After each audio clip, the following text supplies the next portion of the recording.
Ya estamos con otro interesante tema de conversación, Cami, y todos los amigos que están viendo Matinal Nuestra Casa, y tiene que ver con el tema de la pandemia, con el tema de las vacunas, con todo lo que ocurrió, ¿cierto?, en esa época, durante esos años a nivel mundial y también aquí nacional. Ya nos encontramos en el Sillón de la Ciencia y le damos la bienvenida a Fernando Mejías para que nos comente este estudio y todo lo que conlleva, ¿cierto?, lo que vamos a hablar a continuación. Hola Paola, ¿cómo están? Cami, gusto estar aquí como siempre en el Sillón de la Ciencia. Súper necesario tener esta conversación, Sí. Feña, porque claro, en tu calidad de periodista científico y también director de comunicaciones de SECOS, una voz autorizada también para poder analizar esto que surgió hace algunos días atrás, ¿cierto? Como información, se reveló un estudio, ¿verdad?, con respecto a las consecuencias de las vacunas contra COVID-19 en una población determinada. Y claro, ahí se llegó a la conclusión de que efectivamente hubo problemas o que pudo haber afectación a la salud de una pequeña población.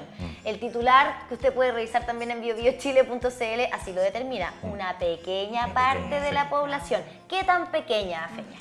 Pequeña, considerando el gran universo de personas, de casos que se observaron a nivel internacional. Pequeña, estamos hablando de alrededor de 100 o 60 casos en 99 millones de personas o de observaciones que se hicieron en este estudio. Este estudio se publicó recientemente en la revista Vaccine, una revista científica como otras también, y fue un estudio que se realizó en varios países de Europa, también en una parte en Argentina. Y lo que revisó fueron las consecuencias que se observaron una vez que se vacunó a todas estas personas, ¿cierto?, en estos países, las consecuencias que se observaron posteriormente a esa vacunación en términos de algunas enfermedades específicas y algunas condiciones específicas que ya habían sido también detectadas por otros estudios anteriormente. Recordemos que, ¿cierto?, cuando surge la pandemia, inmediatamente la mayor preocupación, ¿cierto?, de los grupos científicos a nivel internacional, de los laboratorios privados también, de los gobiernos, los estados, fue invertir en la creación de las vacunas, en poder tener no solamente una, sino varias posibilidades de inoculación para las millones de personas que podrían, ¿cierto?, que iban a ser afectadas por el virus y que eventualmente se contagiaron o nos contagiamos, ¿cierto? Yo también me contagié, probablemente ustedes también. Sí, también. Pero lo que hizo este estudio fue recoger todas esas consecuencias que vivieron algunas personas, una pequeña cantidad de personas respecto a este proceso de vacunación, y este estudio se publicó recientemente dando cuenta de un leve incremento en lo que se esperaba que fueran estas consecuencias en estas personas. Es decir, todas las vacunas, ¿cierto?, todos los medicamentos tienen consecuencias, y uno cuando lee el prospecto, ¿cierto?, todas las personas que nos están viendo seguramente muchas han tomado medicamentos, muchas han vacunado también y les han dicho cuáles son las posibles consecuencias que van a tener estos medicamentos. Efectos secundarios. Efectos secundarios. Entonces, estos efectos secundarios o estas consecuencias varían, ¿cierto?, en cada persona, varían en tipos de poblaciones. Lo que hizo este estudio fue tomar una gran cantidad de personas, una gran cantidad de observaciones a nivel internacional, para determinar si es que había, ¿cierto?, algún incremento de estas enfermedades que se conocían o de estas condiciones médicas que se conocían, para ver si es que la vacuna, efectivamente, o estas vacunas tuvieron alguna incidencia en ese pequeño aumento. Pero de esas personas que tú decías, 99 millones, fueron de algunos países en específico a nivel mundial, de diferentes países buscaron las personas. Sí, exactamente. Estaba justamente viendo los países donde fue realizado el estudio, países europeos: Dinamarca, Alemania, Francia, Italia, Países Bajos, España y Reino Unido. Y esta metodología nuevamente lo que realizó fue encontrar estas alertas de seguridad. Cada vez que una persona se vacuna, ¿cierto?, o tiene una inoculación, y a ustedes también les pasó, las personas que nos vacunamos y todos los que nos ven también y que se vacunaron, recuerdan que había que esperar 15 minutos, 20 minutos una vez que uno se vacunaba, ¿cierto?, para ver algún tipo de consecuencia inmediata. Sentadita sin moverse. Exactamente, estando tranquila. Fernando, Sí. cuando hablamos de ciertas patologías, enfermedades o condiciones de salud que podrían haber surgido a raíz de la vacuna, ¿de qué estamos hablando? ¿Cuál fue la afectación que encontraron en esta población de 120 personas aproximadamente, entre 99 millones a los que se le aplicó este estudio? Sí, por ejemplo, lo que se encontró es que en algunas vacunas, por ejemplo en Pfizer, BioNTech y Moderna, hubo un aumento, por ejemplo, en la posibilidad de desarrollar inflamaciones relacionadas con problemas cardíacos. En este caso, por ejemplo, AstraZeneca, otra vacuna también que no fue, o sea, que fue una de las primeras que salió, además fue asociada con un mayor riesgo de sufrir coágulos en el cerebro, como también un síndrome de Guillain-Barré. Y estas observaciones nuevamente se dan porque se hace un seguimiento de la vacunación. Muchos de estos países, al igual que en Chile, generaron un sistema para poder hacer un seguimiento más a largo plazo de posibles efectos de las vacunaciones. De hecho, en el sistema de mevacuno.cl uno podía poner, ¿cierto?, si es que había tenido algún tipo de consecuencias, si le había pasado algo con el tema de la vacuna. Todos los síntomas principales, digamos, o lo que ocurría después de la inoculación, para los que nos vacunamos, era un dolor de cabeza, era cierto como los síntomas del COVID también, pero mucho más leves, claro, mucho más reducidos esos síntomas. Y toda esa información, todo ese seguimiento que se hizo, no solo en Chile, sino como digo, en otros países también, permitió levantar información, revisar todas estas posibles consecuencias y llegar a estas conclusiones que determinaban que estas vacunas tuvieron ciertas consecuencias en una pequeñísima parte de la población, ahora, pero que también hay que nuevamente considerar la cantidad de personas que se estudiaron. O sea, estamos hablando de casi 100 millones de personas y tener muy pequeños casos. De todas maneras, no deja de ser. Por supuesto. Son 120 personas que se vieron afectadas directamente en su salud, entendiendo que son patologías que les ocurrieron o que, claro, llegan a sus vidas a partir de la vacuna. Así es. No tenían patologías de base quizás relacionadas con esto, sino que aparecieron luego de la vacuna. Porque tampoco hay que minimizar de pronto este tipo de situaciones que les va a tocar vivir de ahora en adelante, ¿no? Claro. Y ahí preguntarte también, ¿hay alguna persona que haya muerto luego o como consecuencia directa de la vacunación por COVID-19? El estudio no lo contempla, no lo menciona, y de hecho, la verdad es que revisando prensa internacional, hubo durante la pandemia, bueno, ustedes también saben, ¿cierto? Lo vivimos acá, hubo un nivel de desinformación tremenda, y también de complejidad en poder entender cómo son estos procesos de vacunación, por qué sale una vacuna tan rápido, ¿cierto? Lo conversamos siempre también durante todo ese tiempo de la pandemia, en este mismo sillón, de todas las condiciones que se dieron para poder tener vacunas, ¿cierto?, tan rápidamente.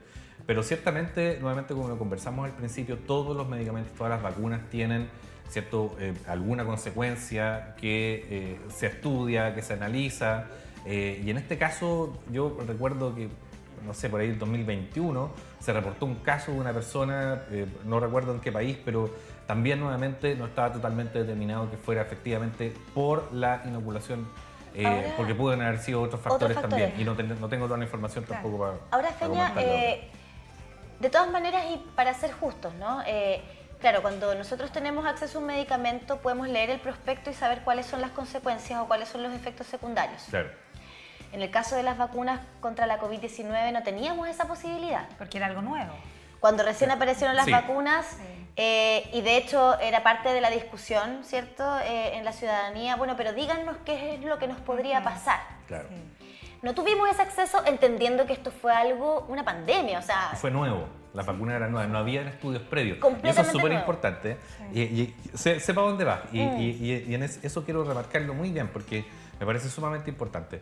Este estudio lo que determinó fue que efectivamente se iban a dar consecuencias con la vacunación. De que habían casos que eran esperables, una cantidad de números esperables, no sé, por ejemplo, estaba leyendo, aparecieron, por ejemplo, 7 casos de encefalomielitis aguda, una inflamación del cerebro, ¿cierto?, al administrarse la vacuna de Pfizer-BioNTech. Se esperaban 2 casos en estos 99 millones, que aparecieron 2 casos en 99 millones. Sin embargo, aparecieron 7 de los que detectaron. Hubo de ese nivel de incremento es el que estamos hablando que este estudio detectó.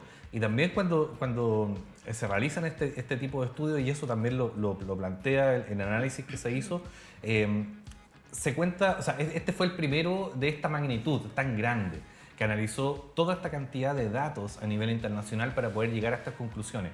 No había un estudio previo tan grande que tomara tanta cantidad de personas para determinar, ¿cierto?, la seguridad o las posibles consecuencias de estas vacunaciones. Habían estudios también muy grandes, pero respecto a las vacunas en específico, no a todas, ¿cierto?, tomándolas como un conjunto. Pero además, nuevamente, se esperaba una cierta cantidad de consecuencias, ¿cierto?, que estaban asociadas también con observaciones que se dieron en las fases clínicas de las vacunas. No sé, nuevamente, de estos 99 millones se esperaba que aparecieran 2 casos, ya aparecieron 7. De otra vacuna se esperaba que aparecieran 40 casos, por decirte un número, y aparecieron 120, el triple. Pero también tiene que ver con este análisis acucioso de datos, de que se pueden recoger ciertos, quizás, consecuencias que no se pudieron haber recogido con otro tipo de análisis.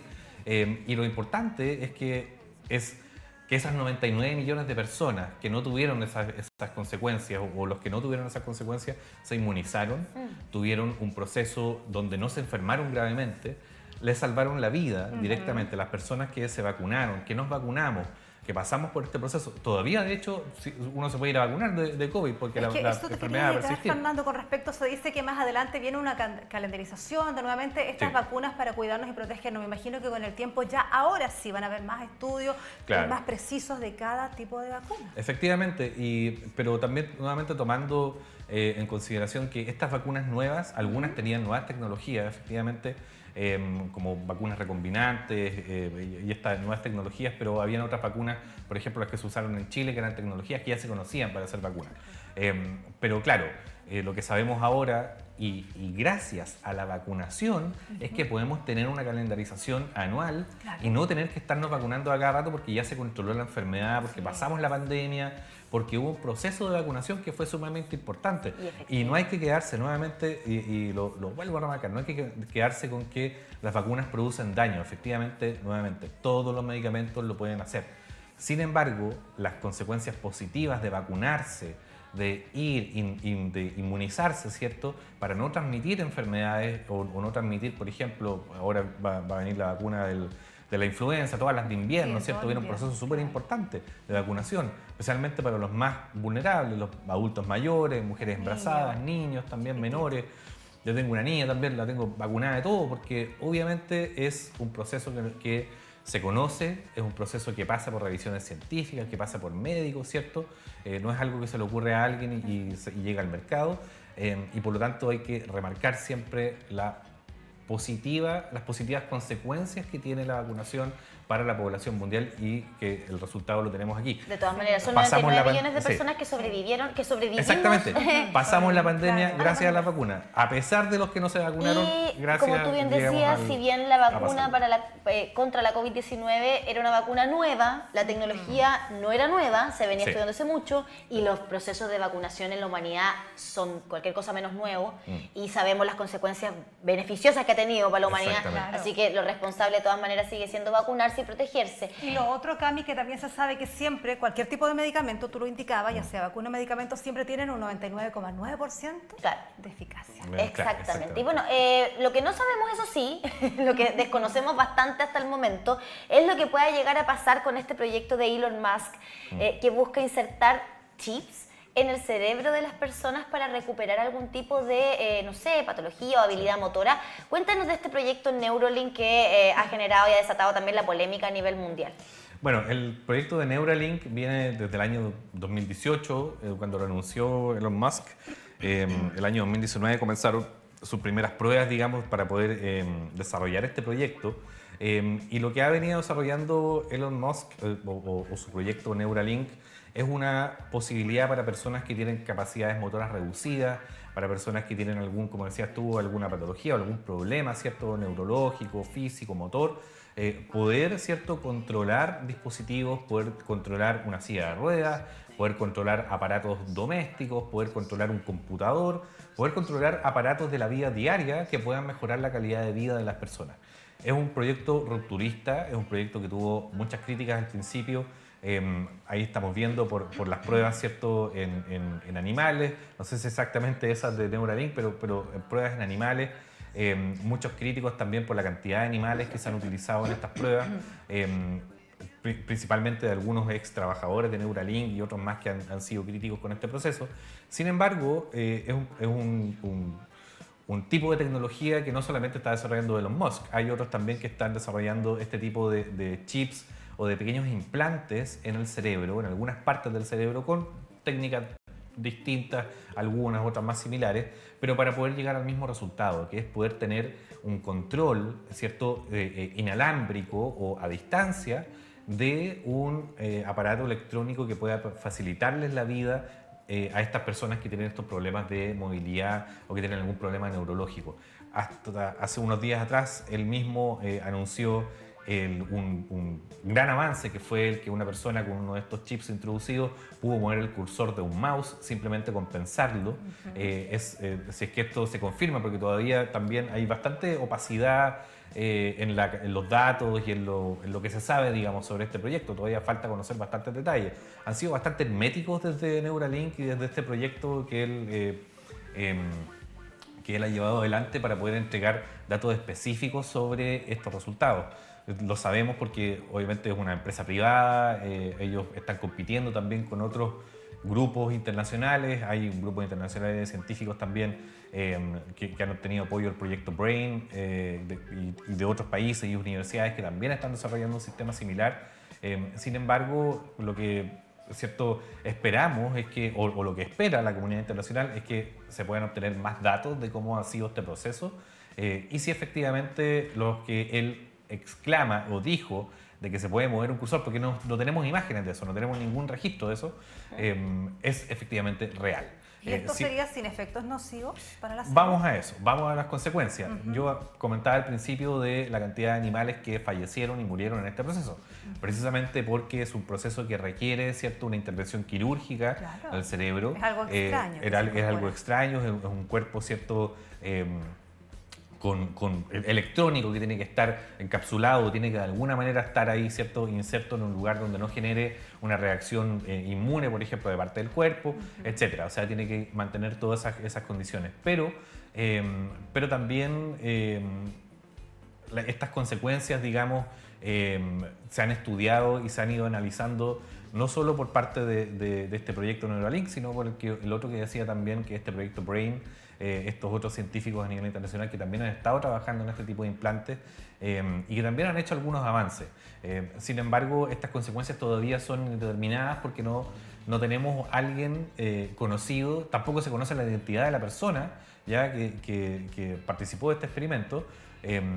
No sabemos, ¿cierto?, qué consecuencias podría tener a largo plazo. Sin embargo, ¿se sabe si es hombre o mujer o eso sí se sabe? Se sabe que es un hombre. Sin embargo, lo que uno esperaría, ¿cierto?, es que en un tiempo más adelante se pudieran obtener más datos. Y también decirlo que otros proyectos, digamos, otras personas y otros grupos a niveles internacionales han desarrollado aparatos biónicos, ¿cierto?, otro tipo de implantes o de aparatos que también están dentro del cuerpo y que pudieran generar algún tipo de consecuencia, pero de lo que sabemos es que no tanto. Por lo tanto, no es algo tan extraño el poder tener un implante o el poder tener algún cuerpo, digamos, dentro del aparato humano. Ahora, sí, el tema del cerebro. El tema del cerebro y lo rupturista nuevamente de esto, que es poder controlar aparatos con la mente. Es como futurista. Ahí es donde está el detalle, ¿no? Porque acá está, claro, por ejemplo, implantes de todo tipo, por supuesto que los conocemos y los hay, ¿cierto? No sé, incluso a nivel cerebral también, de pronto, o más bien craneal, cuando están estos implantes de placas de titanio, ¿cierto? Producto de algún accidente, ¿verdad? Pero esto también apuntaba, por ejemplo, para pacientes con algún tipo de enfermedad como Parkinson, ¿cierto? Poder volver a retomar esa habilidad motora. El tema es que, claro, si esto te da algún tipo de prácticamente superpoder, ¿cómo sería poder controlar algo directamente con tu mente? Es totalmente distinta la conversación. Sí. Y ahí pasamos al plano ético de la ciencia. Sí. Preguntarte por eso, ¿qué es lo que dice la comunidad científica con respecto a Neuralink? Porque también entiendo algunas problemáticas al principio para que le dieran las patentes de poder seguir adelante con este proyecto. Sí. Y ahí da la sensación, o deja la sensación de pronto de, pucha, pero es que claro, con platita todo puede pasar. Sí. Si tienes entonces la suficiente cantidad de dinero, ¿puedes hacer lo que quieras en términos de investigación científica? Bueno, no, la respuesta es no. Sí, aunque tengas todo el dinero del mundo, hay ciertas consideraciones éticas por las cuales se mueve la ciencia.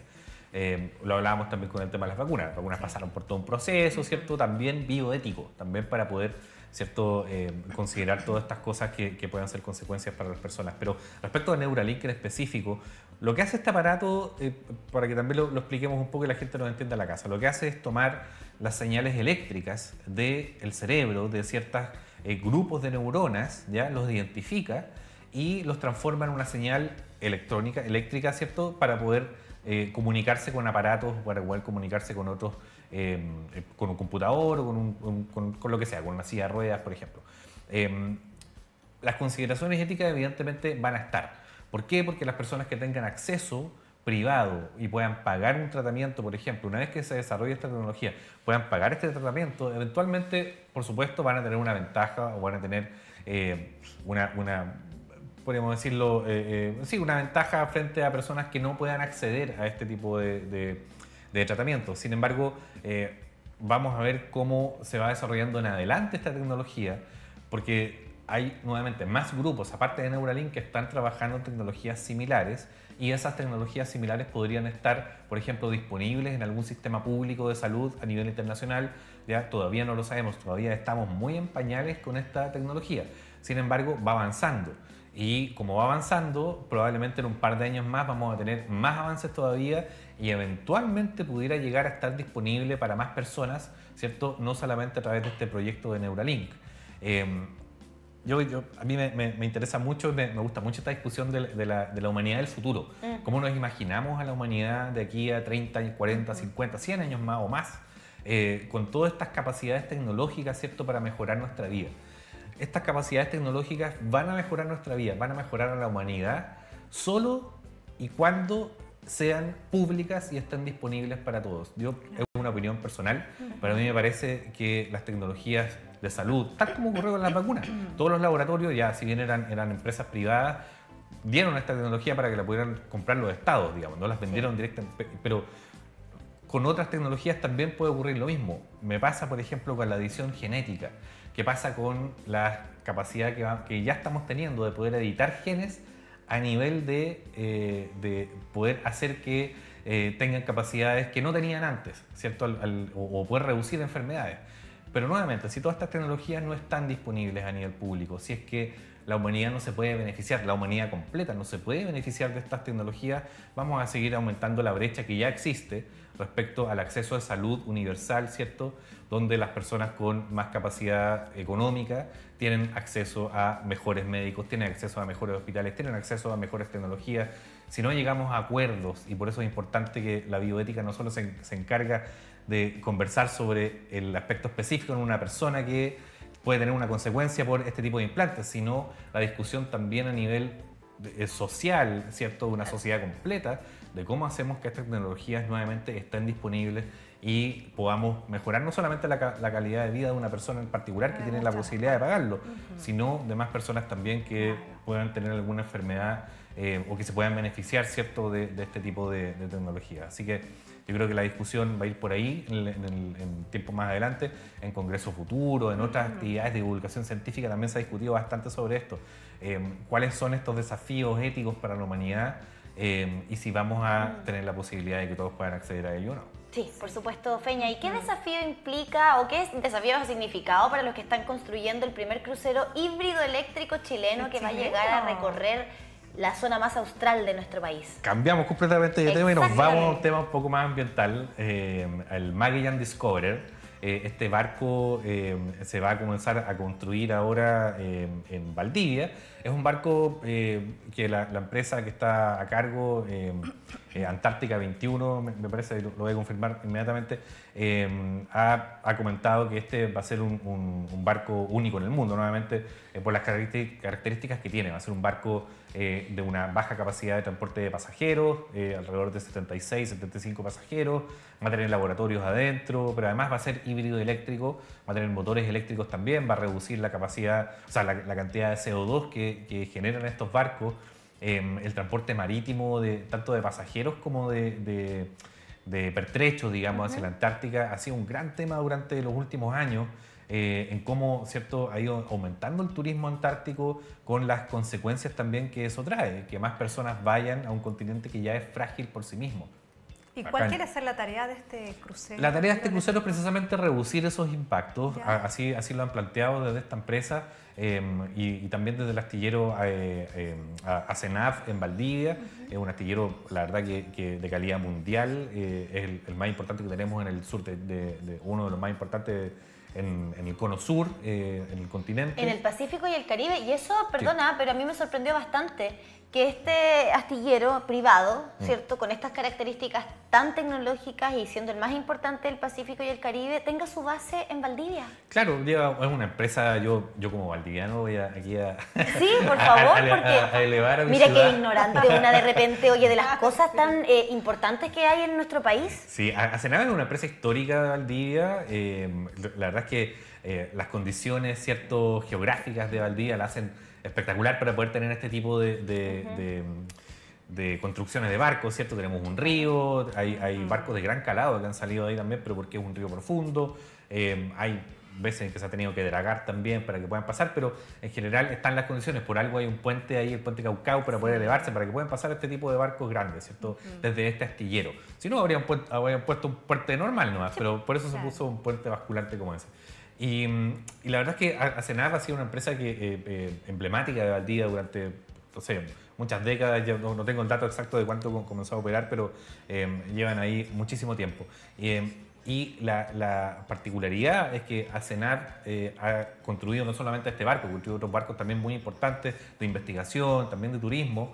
Y este barco en particular de turismo lo que propone precisamente es poder reducir las emisiones de CO2, la contaminación, ¿cierto?, que generan estos transportes principalmente de turistas, nuevamente con una buena capacidad económica para poder pegarse un viaje a la Antártica, que es bastante caro, pero que también trae otras consecuencias, que trae consecuencias de generación de CO2, como decía.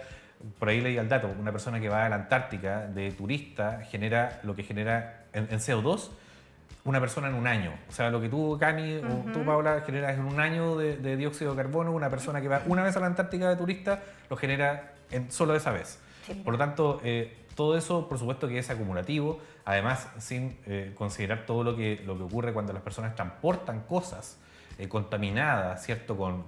Desde bacterias hasta microalgas, hasta otros animales, también pequeños animales que pueden ir a colonizar la Antártica.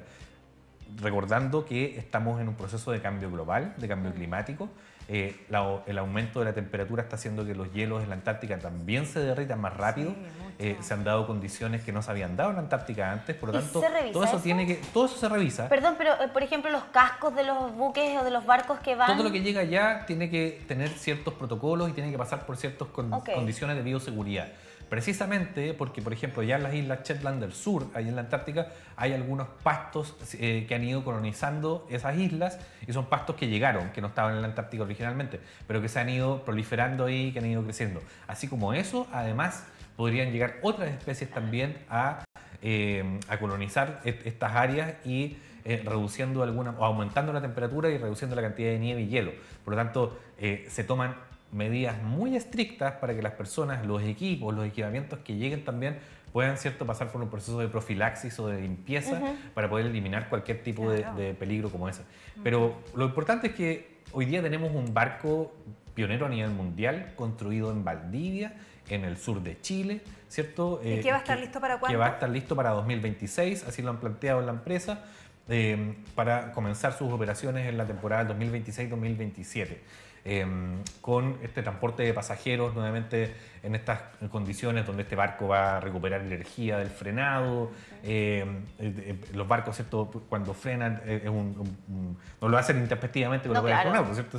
Van frenando a poco, toda esa energía, ¿cierto?, la van a reutilizar. Además van a tener otros sistemas también tecnológicos que les van a permitir aumentar la eficiencia energética de ese barco para poder nuevamente reducir todos estos impactos que son considerados y que han sido considerados también en ciertos tratados y políticas también, tanto a nivel internacional como a nivel internacional. Está el Tratado Antártico del 67, está la política antártica chilena, que también toma algunos aspectos del turismo, y hay también una política específica sobre turismo en la Antártica que también considera este tipo de cosas. Nuevamente, ¿por qué? Porque tenemos un ecosistema frágil, Antártica hay que cuidarla, es el principal reservorio de agua dulce a nivel mundial.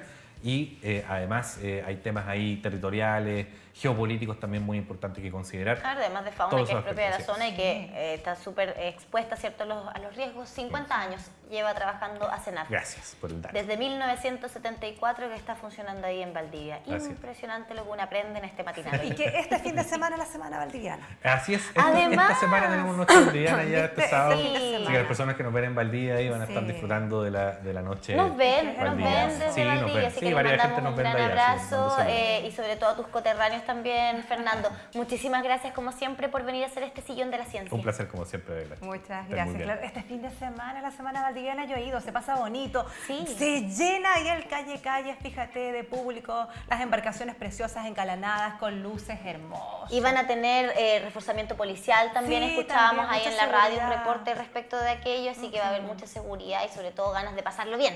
10 de la mañana con 38 minutos, aquí siempre tenemos ganas de pasarlo bien, de informarnos, de aprender y por supuesto de darte a ti